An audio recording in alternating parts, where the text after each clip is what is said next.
Greetings, this is Vincent Valentine 1313, going to discuss something I noticed actually when I was going onto Yahoo today. Usually when I go to Yahoo to check my email, I look at the front page and they have a bunch of different stories and stuff from the headlines. And today actually really caught my attention, what with the World Cup and everything, with soccer games and everything like that. Sorry, I'm not a big fan of soccer, so any kind of terms or anything like that, I'm not probably going to end up making myself look stupid. But here's the thing. I read the article and it was about how another referee made a bad call. I'm not too sure if it's right or not because I don't know the rules of soccer. But I was reading some of the comments afterwards, which is really why I read the articles on Yahoo anyway, just to read people's comments about it, because sometimes it can actually be pretty enlightening. Anyway, I was reading them and I noticed that some people weren't even discussing the story, just more or less saying that soccer was boring or that it was, people who hated soccer should just go back and, I don't know, I think one guy said, if you don't like soccer, then you can go back to your baseball and your hamburgers, fatties. He misspelled fatties, by the way. That was something I noticed. Anyway, here's the thing I kind of trying to figure out. Now, about 4 years ago, I'm trying to think, about 4 years ago, when it was the last actual World Cup, I was actually still with someone who was really into soccer. She absolutely loved the World Cup, and we were both on vacation at the time, so I knew she was, at home playing or watching the games, and she kept track and kept me posted on the scores and everything. Of course, I didn't really care. I just picked the two countries that I liked, USA and England at the time, and just hoped for the best. So, what really sticks out to me, though, is that if you don't like soccer, and this is a valid point, if you don't like soccer, why do you comment on the stuff that is going on in the games? Good point.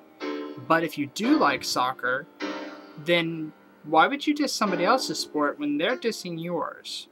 Sort of the, hypocritical if you ask me. Not that I really care, mind you. It's just, if you're a fan of the sport, then that's all that should really matter, right? And if you don't like the sport, it's not really your place to tell somebody that their sport is boring or that, you can say you don't prefer it. But it's a sport. And as much as I hate soccer, I love the concept that people are coming together, just like with the Olympics, to do something that they all really love. Every fan in that stadium is there because they like soccer. Everybody is playing that game because they love soccer. Probably love the money that comes with it too, but they love soccer. And the referees are there, hopefully, because they like soccer as well. So the real question is that regardless of whether or not you like soccer, I'm sure that everybody, at least, while their channel, surfing, has come across the game. And I'm sure that some people who say they don't like soccer have stopped and watched anyway. I know I have. So here's my question, really. If you don't like the game, and you feel the need to actually voice that you don't like soccer, that's fine. Go ahead and voice it and say that it's, not your favorite game. But would it really be smart to diss a sport that's providing a chance for unity? I'm not all into world peace and humanity, loving each other and all that. But still, I think it's a pretty good opportunity to show that people can actually be human towards each other, even during competition.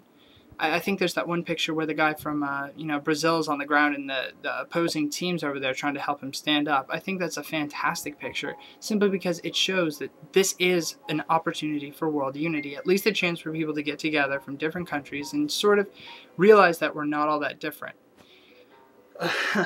I'm waxing philosophical here, but I don't know. I think that the last thing we need to be arguing about when it comes to these games is which one is better, especially since, let's face it, they don't really make that big of a deal in World Series and stuff like that. I don't even think the World Series, like in baseball, covers a bunch of different countries, does it? I don't know. And I've never heard of a, worldwide football tournament either. Once again, I may be wrong. I don't follow sports, so I may be wrong about that. But soccer is the only one outside of the Olympics that I've ever heard of that actually is a worldwide tournament. So shouldn't we be taking this opportunity to celebrate that there is at least one sport in the world that everybody seems to agree is good enough to set up a worldwide tournament, to pay out tons of money for? That's just a thought, but that's pretty much where I'm going to leave it. So to sum it up, really, soccer's not my number one sport, but if it brings people together and helps them all to fit into that stadium, how many people is it? Thousands of people into a stadium crammed all together from different countries, screaming and shouting for the same teams, then I think that outweighs the pettiness of whether or not you believe that soccer is a boring sport. And that's my 2 cents.